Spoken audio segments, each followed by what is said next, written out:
नवरात्रि के उपलक्ष्य पे हम लोग जगराता करवा रहे हैं, तो उसी के लिए चंदा लेने आए हैं। कौन है बेटा रुखसाना?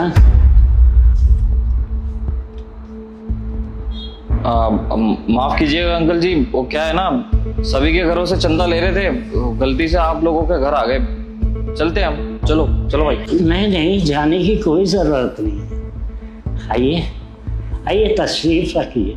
नहीं नहीं अंकल जी, कोई बात नहीं, हम लोग चले जाते हैं। चलो भाई चलो। कोई बात नहीं, आप कम से कम अंदर तो आइए, अपनी बात कहिए, हमारी बात सुनिए।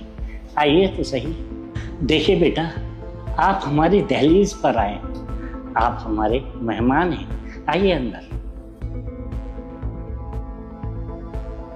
ठीक है अंकल जी, आते हैं हम लोग।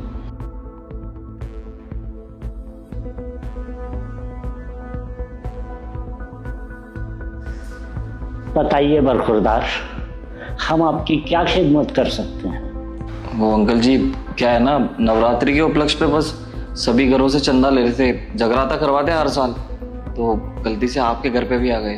हमें नहीं पता था कि आप लोग हमारे धर्म को मानते नहीं हैं और इन चीज़ों में विश्वास तो रखते नहीं होगे आप लोग, तो इसलिए बस हम लोग वापस जा रहे थे। बहुत अच्छी बात है बेटा, ये तो आप सवाब का काम कर रहे हैं, लेकिन आप लोग हमसे चंदा मांगने में इतना हिचकिचा क्यों रहे हैं? जब आप हमारे दरवाजे पर आए हैं तो आपको तो चंदा लेकर जाना ही पड़ेगा ना।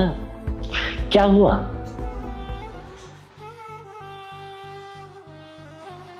क्या सोच रहे हैं आप? हम लोग आपको चंदा नहीं दे सकते क्या? नहीं नहीं अंकल जी, ऐसी कोई बात नहीं है। अगर आपकी श्रद्धा है, भावना है, तो आप दे सकते हो हमें चंदा, ऐसी कोई बात नहीं है। यही तो गलतफहमी है आप लोगों की।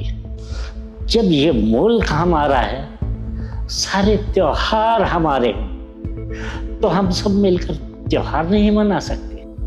अगर हम अलग धर्म के हैं तो क्या हम आपके त्योहार में शरीक नहीं हो सकते? माना हम लोग आपके त्योहार में शरीक नहीं हो सकते, तो कम से कम इस त्योहार में चंदा देकर इस त्योहार का हिस्सा तो बन सकते हैं।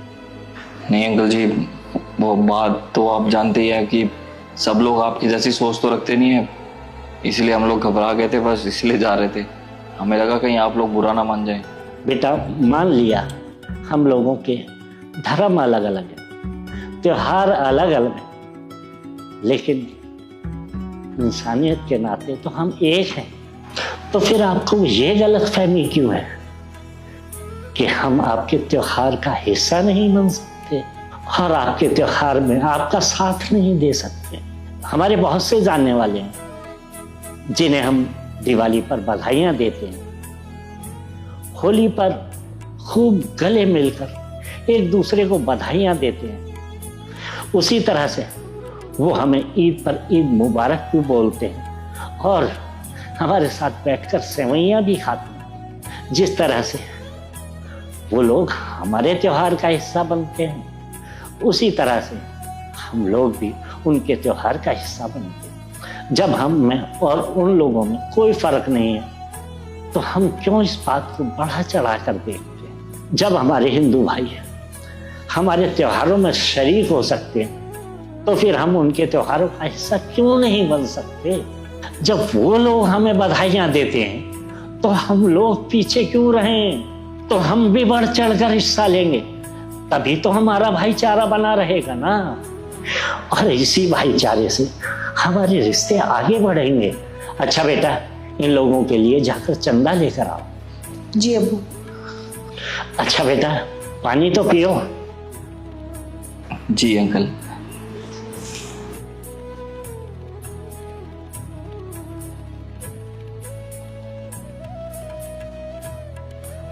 लीजिए अब्बू। बहुत बहुत धन्यवाद अंकल जी पानी के लिए। लीजिए बेटा, हमारे परिवार की तरफ से आपके जागरण के लिए 5100 रुपये कबूल कीजिए।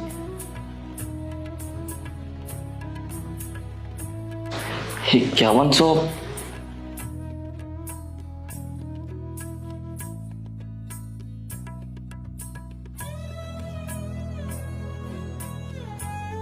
बहुत बहुत धन्यवाद अंकल जी, आप लोगों ने हमारी इतनी मदद की।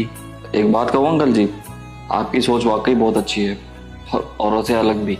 बेटा, नजरिए का फर्क होता है, बाकी तो हम सब एक इंसान ही हैं, और इंसानियत के नाते हमें एक दूसरे की मदद करनी चाहिए और एक दूसरे के त्योहार मनाने चाहिए।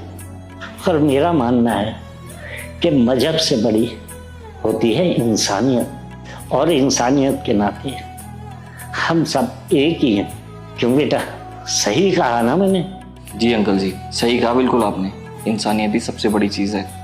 सच में अंकल जी, आपकी सोच देख के तो बहुत आश्चर्य होता है। चलिए अब हम चलते हैं। धन्यवाद, नमस्ते।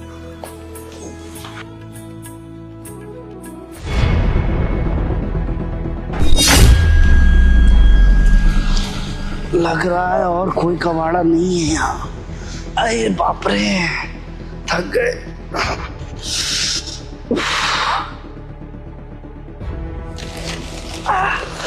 बहुत कूड़ा उठा लिए हैं।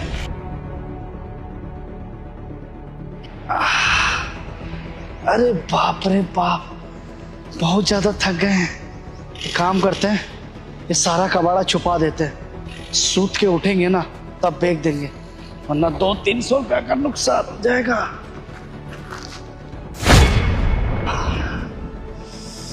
आए आए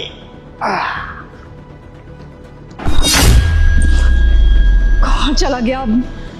भैया भैया, आपने यहाँ से किसी को भागते हुए देखा है क्या?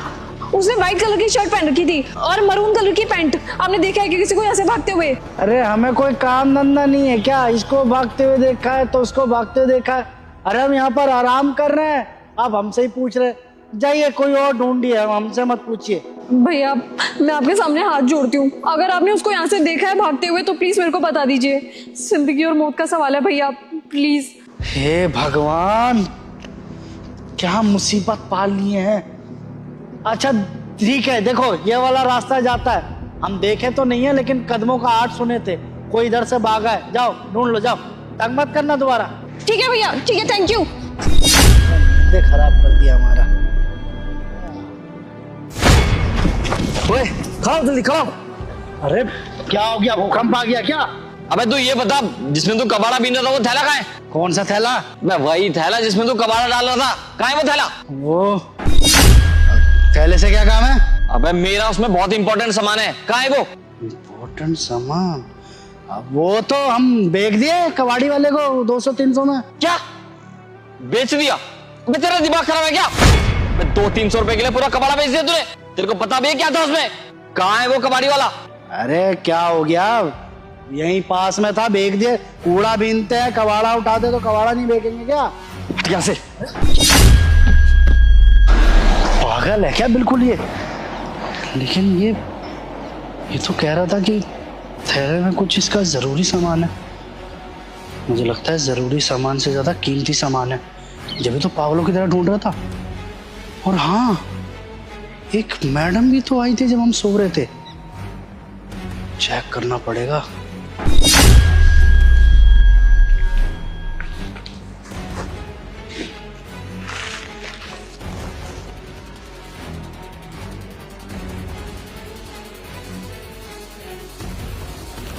अरे बाप रे बाप, ये तो बहुत सारा पैसा है। अरे किसका चेहरा देख के उठे थे आज? हाँ, कोई देख तो नहीं रहा। अरे लगता है ऊपर वाले को हम पर दया आ गया। इतना सारा पैसा से तो पूरा जिंदगी संवर सकता है हमारा। हमको ये कूड़ा कबाड़ा बीनने का जरूरत ही नहीं होगा। और वैसे भी हम कौन सा पूरा पैसा उड़ा देंगे? अरे जितना पैसा ये कूड़ा बीन के घर पे देते हैं उतना ही देंगे। धन्यवाद भगवान, हम जल्दी से यहाँ से निकलते हैं, इससे पहले कि कोई और ये पैसा ढूंढते हुए आए।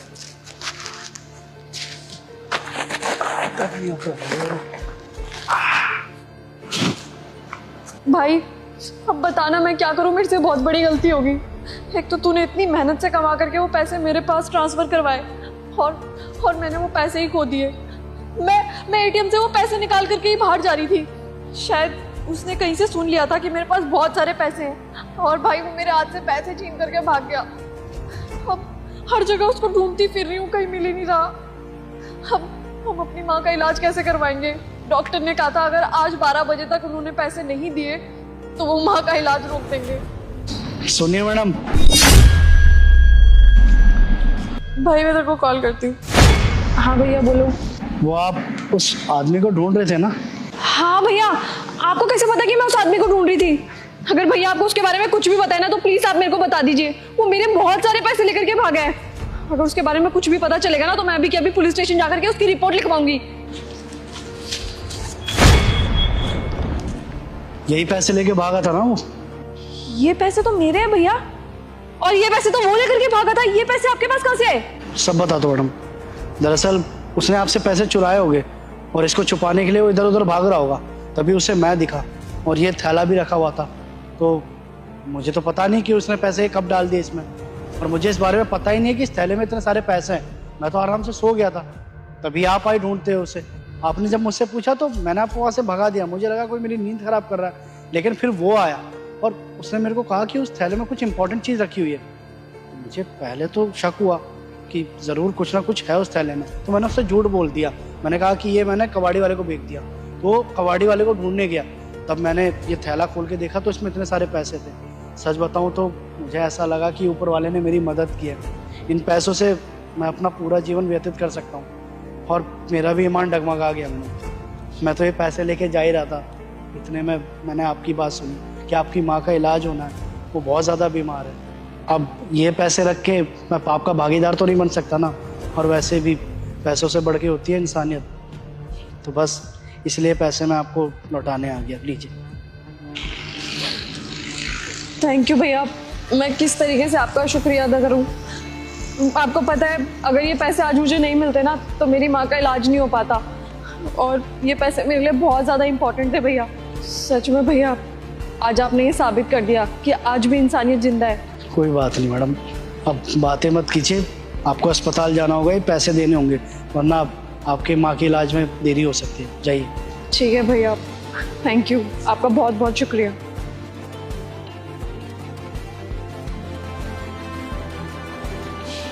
हे प्रभु, इनकी माँ को जल्दी से स्वस्थ कर देना।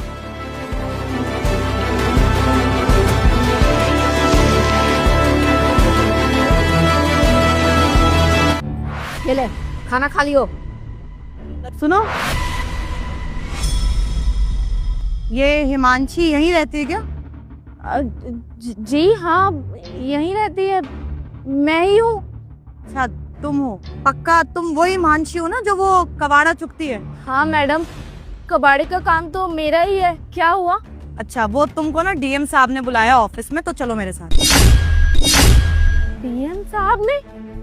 का करके आ गई कलमुई? का करके आ गई कि पुलिस वाली घर तक आ गई? तुझे काम के लिए भेजती हूँ, कबाड़ी चुनने के लिए? जाके पंगा करके आई है? अच्छा, कौन सा कर्म करके आ गई जो पुलिस वाली घर तक आ गई? वो डीएम साहब बुला रहे हैं। अरे माम, मैंने कुछ नहीं किया। मैं तो बस काम करती हूँ और समय होते घर लौटाती हूँ। मैंने किसी से कोई झगड़ा नहीं किया, किसी से कोई पंगा नहीं किया। मुझे नहीं पता मैडम हमारे घर हमें ढूंढते हुए क्यों आई है।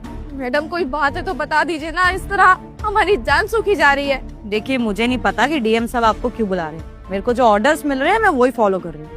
उन्होंने बोला था जहाँ पे झुग्गियाँ लगती है वहाँ पे हिमांशी नाम की लड़की है जो कबाड़ा चुकती है, उसको मेरे ऑफिस लेके आ जाओ। तो मैं सिर्फ अपना काम कर रही हूँ, मुझे आगे कोई इन्फॉर्मेशन नहीं पता है। तो आप लोग चलो मेरे साथ। और वैसे भी डीएम साहब ना टाइम के बहुत पक्के हैं, आप लेट करोगे तो मुझे सुनने को मिल जाएगी। चलिए।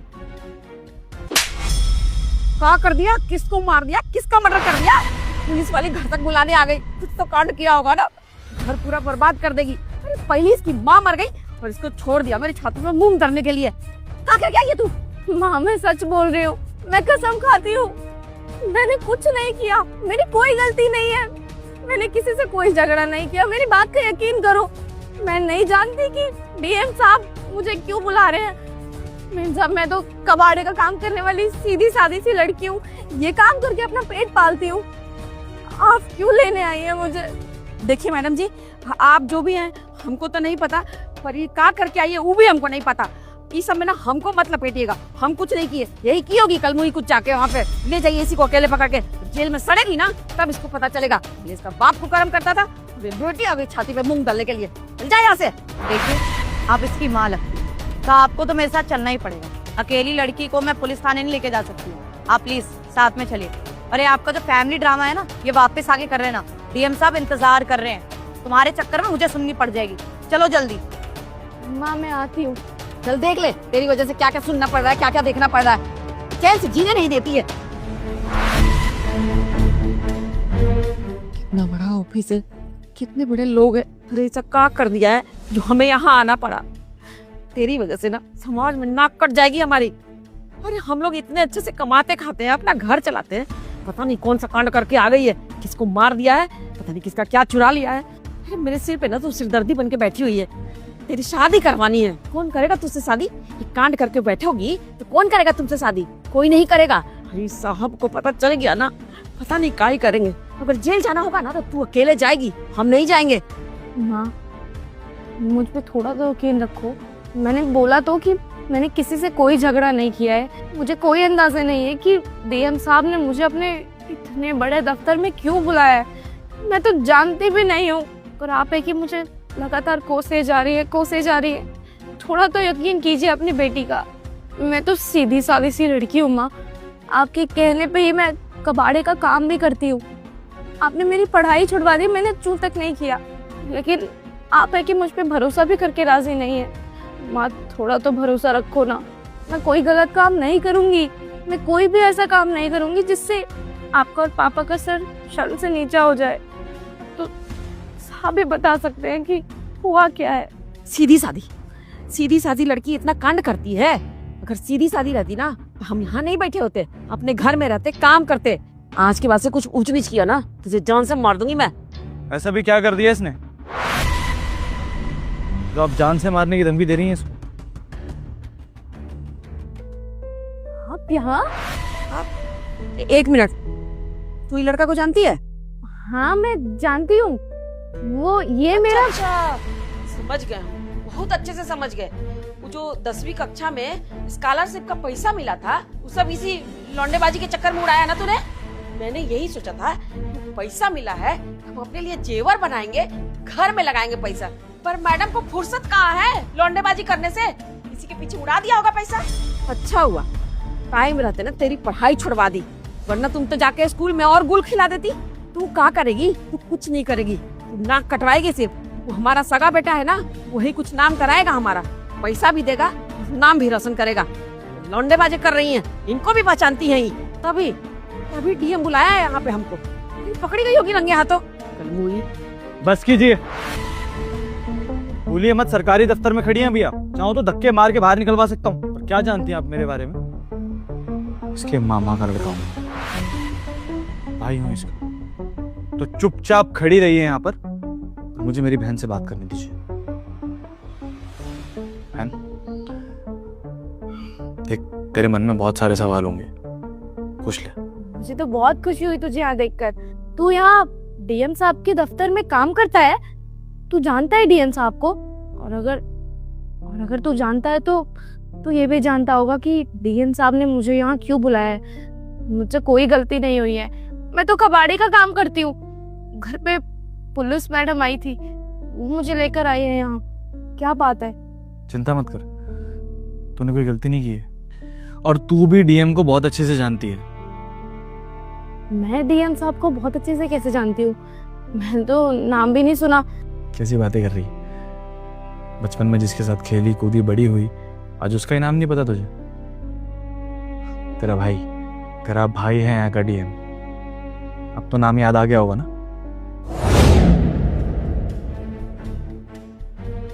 भाई? क्या हुआ भाई तुझे? तू इतना परेशान क्यों बैठा है? कुछ नहीं हुआ, बस ऐसे ही। नहीं, कुछ तो बात है। तू कभी इस तरह चुपचाप उदास नहीं बैठता। तू तो चुलबुला रहने वाला बच्चा है। जरूर तेरे मन में कोई बात है जो तू छुपा रहा है। तू अपनी बहन को नहीं बताएगा? क्या बताऊं मैं, किसी ने ठीक ही कहा है, हम जैसे छोटे लोग ना कभी बड़े सपने नहीं देख सकता। लेकिन मेरी गलती थी कि मैंने इतना बड़ा सपना देख लिया। मैंने इतिहास की दुकान छोड़ के एक बड़ा अफसर बनने की सोच ली। बहुत बड़ी गलती हो गई मुझसे, नहीं करना चाहिए था मुझे इसे। टूटता सा दिखाई दे रहा है। तू ऐसा क्यों बोल रहा है? अगर तेरा सपना है अफसर बनने का तो तू बनना, तुझे रोक कौन रहा है? मेरी किस्मत रोक रही है मुझे, और कुछ भी नहीं। तुम शायद जानती होगी पिछले 3 साल से मैं यूपीएससी की तैयारी कर रहा हूँ, और 3 साल में मेरा प्रीलिम्स क्लियर हो जाता है, मेंस क्लियर हो जाता है, लेकिन मैं इंटरव्यू में रुक जाता हूँ। जानती है क्यों? क्यों? कि हिमांशी, इंटरव्यू के लिए सिर्फ किताबों में जो बातें लिखी है उससे काम नहीं चलेगा। लोगों से कैसे बात की जाती है, कैसे बैठा जाता है, कैसे उठा जाता है, वो सब बहुत ज्यादा मैटर करता है। मैं ठहरा यहाँ प्याज बेचने वाला इंसान, मुझे क्या पता कुर्सियों पे एसी के सामने कैसे बैठा जाता है टाई वाई लगा के। इसलिए वो लोग कभी मुझे सिलेक्ट ही नहीं करते। वो मुझे समझते नहीं इस लायक कि मैं इस देश को संभाल सकता, क्योंकि जिस इंसान को बैठने उठने की तमीज़ ना हो, क्या कुछ करेगा अपनी ज़िंदगी में? सच कहूँ तो इसके लिए मैंने भी कोशिश करी।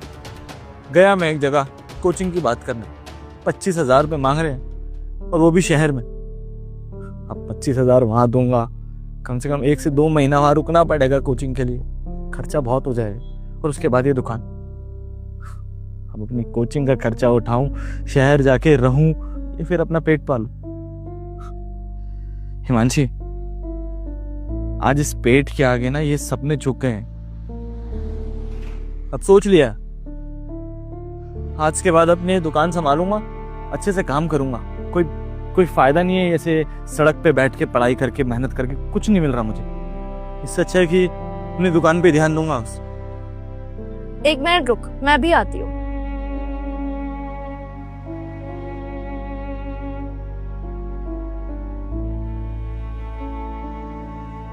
ये ले, ये पूरे 40,000 रुपए हैं। ये पैसे ले, तेरे काम आएंगे, रख ले। इतने सारे पैसे तेरे पास कहाँ से आए? तू पागल हो गई है क्या? मैं 10वीं कक्षा में बहुत अच्छे नंबरों से पास हुई थी। सरकार की तरफ से मुझे स्कॉलरशिप मिली थी, फर्स्ट आई थी, फर्स्ट। स्कॉलरशिप मुझे पूरे 35,000 रुपए की मिली थी। वो सारे पैसे मैंने जमा कर रखे थे, और बाकी 5,000 रुपए कोई मुझे दे जाता है, या मम्मी पापा दे देते हैं, रिश्तेदार दे देते हैं, तो मैं वो पैसे कभी खर्च नहीं करती थी। वो सारे पैसे जमा करके अपने पास रखती थी, क्योंकि मैंने सोचा था एक स्कूटी खरीद लूंगी। वो स्कूटी मेरे भी बहुत काम आएगी और पापा की भी। लेकिन कोई बात नहीं, ये पैसे ना अभी तू रख ले। इन पैसों की अभी सबसे ज्यादा जरूरत तुझे है। तूने मेरे बारे में इतना सोचा, मेरे लिए इतना ही काफी है। लेकिन तुझे इन पैसों से स्कूटी लेनी है, कब तक बसों में धक्के खाएगी? तू स्कूटी खरीद ले, ये पैसे मेरे को नहीं चाहिए। स्कूटी का क्या है भाई, स्कूटी तो बाद में भी आ जाएगी। ये तो जरूरत की चीज हुई ना, क्योंकि मैं नहीं चाहती कि मेरा एक ऐसा भाई जो मुझे इतना प्यार करता है, वो अपना सपना कुर्बान कर दे घर के हालातों के चलते। तू अफसर बनेगा, मुझे तुझ पर पूरा भरोसा है। और जब तू अफसर बन जाएगा ना, तब तू मुझे स्कूटी दिलाएगा। इस चीज का वादा कर। अब हंस क्या रहा है? ये ले पैसे रख, शहर जा, अच्छे से अपना इंटरव्यू दियो, और अफसर बन के ही लौटियो, मुंह मीठा कराइयो हमारा। ये भाई, तू यहाँ का डीएम है? साहब, ये हमारी बहुत लाडली बेटी है, हम इसको बहुत प्यार करते हैं। इसकी माँ नहीं थी ना, हम एकदम माँ बन के पाले हैं। अब देखो ना, इसको कोई काम नहीं करने देते हैं, घर का कोई काम नहीं, बाहर का कोई काम नहीं, बहुत प्यार से रखते हैं। बता ना अपने भाई को हम कितने प्यार से तुझे रखते हैं, बता। अब साहब, आप गलत समझ रहे हो। अब माँ है ना, थोड़ा बहुत डांटना पड़ता है, नहीं तो लड़की जाके बिगड़ जाएगी। ऐसा कुछ हम नहीं करते हैं। हम तो डर गए थे, पता नहीं क्या कांड की होगी, जो डीएम साहब यहाँ बुला लिए हैं। हम इसको बहुत मानते हैं, अब बहुत पैसा भी देते हैं, और स्कूटी भी खरीद देंगे इसको। बहुत लाड। मैं गंदे हाथ लगाने की जरूरत नहीं है मेरी बहन को। जितना बुरा कर रहे हो ना, सब नोटिस कर रहा हूं मैं। और स्ट्रिक्ट होने में और बच्चों में फर्क करने में ना जमीन आसमान का फर्क है। अगर आप इसके लिए अच्छी होती ना, तो इसकी इस तरह से पढ़ाई नहीं छुड़वाती हैं, ऐसे कबाड़े की दुकान पे काम नहीं करवाती इससे। सामने बकवास कर रही है तब से खड़े खड़े। और वो 40,000 की बात कर रही है ना, आप क्या करती हैं उस 40,000 का? अपने लिए गहने बनवाती, जैसा कि आपने बताया, कि अपने सगे बेटे पे खर्च करती हैं उसको। मेरी बहन तो वहीं की वहीं रह जाती ना फिर। और अच्छा हुआ बहन, तूने वो पैसे मुझे दिए, सही यूटिलाइजेशन हुआ उन पैसों का। क्योंकि अगर वो पैसे मेरे पास नहीं आते ना, तो आज मैं तेरे लिए स्टैंड नहीं ले पाता, तुझे इस जहन्नम की जिंदगी से निकाल नहीं पाता। और आप कान खोल के मेरी बात सुन लीजिए। मेरी बहन के साथ आपने जितना गलत करना था सब कर दिया। आज के बाद मेरी बहन के आसपास भी आप भटकी ना तो मुझसे बुरा कोई नहीं होगा। शर्म आती है मुझे कि मेरी फूफा जी ने किससे शादी की। अरे उनके जाने के बाद मेरे फूफा जी की जिम्मेदारी थी इसका ख्याल रखना कि वो अपनी ही दुनिया में बिजी होगा। कोई बात नहीं बहन, तेरा भाई अब उस पोस्ट पे पहुंच गया है कि वो सब कुछ ठीक कर सकता है। चिंता मत कर, आज के बाद तुझे कोई जरूरत नहीं है ऐसे लोगों के साथ रहने की। और आप वो जो दुकान खोल के बैठी ना आप कबाड़ की, बंद हो जानी चाहिए, क्योंकि वो जो जमीन है वो सरकार की है। समझ में आ रही है आपको ये बात? आज के बाद वहां कोई दुकान नहीं मिलनी चाहिए मुझे। अगर मिली तो बुलडोजर चलवाने में 1 मिनट नहीं लगेगा। मेरी बहन का ख्याल मैं खुद रख सकता हूँ, जा सकती हैं यहाँ से। साहब माफ कर दो, हो गई गलती, मैं बहुत ध्यान रखूंगी, आज के बाद से नहीं करूंगी साहब। बस आपकी तरफ फालतू टाइम नहीं है मेरे पास, चुपचाप निकलिए यहाँ से। तो वो जो पुलिस वाली अभी आपके पास आई थी ना, हाथ पैर चलाने से बहुत अच्छे से आते हैं, ऐसे डंडे मार के निकालेंगे ना, ऐसे जिंदगी भर याद रखोगे आप। निकलो। नॉनसेंस। भाई तू डीएम बन गया, तूने अपना सपना पूरा किया। भगवान करे तू हमेशा खुश रहे और ऊंची ऊंचाइयों पे जाए, हमेशा खुश रहे। मुझे बहुत खुशी हो रही है तुझे ऐसे देख के। मुझे पता था, मुझे पूरा विश्वास था तुझ पे कि तू एक न एक दिन बड़ा अफसर जरूर बनेगा। और देख तूने अपना सब, अगर माँ जिंदा होती ना तो तुझे ऐसे देख के बहुत खुश होती। सनी पता है, मम्मी के जाने के बाद ना पापा ने इस औरत से शादी कर ली थी और इन्होंने मेरी पूरी जिंदगी नर्क बना के रख दी। 10वीं पास होने के बाद ही मेरी पढ़ाई छुड़वा दी, कबाड़े का काम खोल के मुझे वहां बैठा दिया, धूप में काम करवाती थी मुझसे। जिंदगी में मैं उम्मीद ही छोड़ चुकी थी कि मेरी जिंदगी बेहतर भी हो सकती है, लेकिन तू मेरी जिंदगी में वापस आया। अब वो चाहत वापस आ गई है कि मैं भी अच्छे से जिंदगी जीऊंगी, खुश रहूंगी। समझ सकता हूँ मैं, तूने बहुत दुख झेले अपनी जिंदगी में, लेकिन तू चिंता मत कर।